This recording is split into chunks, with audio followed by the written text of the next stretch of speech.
সংস্কৃতি একটা শব্দ, সংস্কৃতি, এটা আমার দীর্ঘদিন পর্যন্ত বুঝে আসে না। তো মামুনুল হক সাহেব আর আমি একসঙ্গে আমার আব্বার মাদ্রাসায় পড়াইতাম, বেতুয়া মাদ্রাসা সিরাজগঞ্জের। ওখানে মামুনুল হক সাহেব 5-6 বছর পড়াইছে, আমি ওখানে পড়াইতাম। আমি মামুন সাহেবের 1 বছরের সিনিয়র। তো সংস্কৃতির তর্জমা আমি বুঝি না। অনেক লোককে জিজ্ঞাসা করছি, যা বলে ব্যাখ্যা বলে ওটা দিয়ে আমার ইনসেরা হয় না। তো একদিন মামুন ভাইকে জিজ্ঞেস করলাম, মামুন ভাইকে বললে, মামুন ভাই সংস্কৃতির কি তর্জমা গো?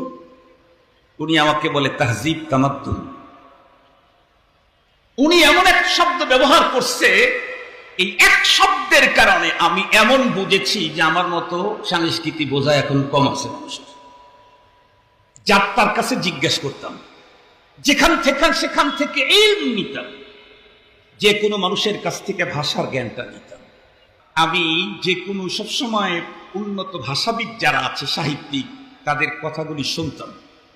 নতুন কোন শব্দ আসলে আমি যে কাউকে জিজ্ঞেস করতাম। এমনকি জীবনের প্রথম যে মাদ্রাসা আমি পড়াই, ওই মাদ্রাসার একজন বাংলা টিচার ছিল। উনি এডওয়ার্ড কলেজ থেকে, বাংলাদেশে শুধু একটাই কলেজ, ব্রিটিশ প্রতিষ্ঠা করেছিল, এটা পাবনাতে আছে, এডওয়ার্ড। ওইখান থেকে মাস্টার্স করা। ওনার সাথে আমার হয়েছিল, চুক্তি হয়েছিল, সমঝোতা হয়েছিল। আমি ওনাকে আরবি শিখাবো, উর্দু শেখাবো, উনি আমাকে বাংলা শিখাবেন, ইংরেজি শিখাবেন।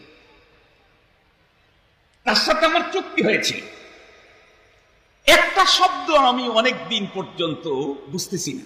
আমি শব্দগুলি সিয়াক সাবাকের দ্বারাই বুঝে নিতাম।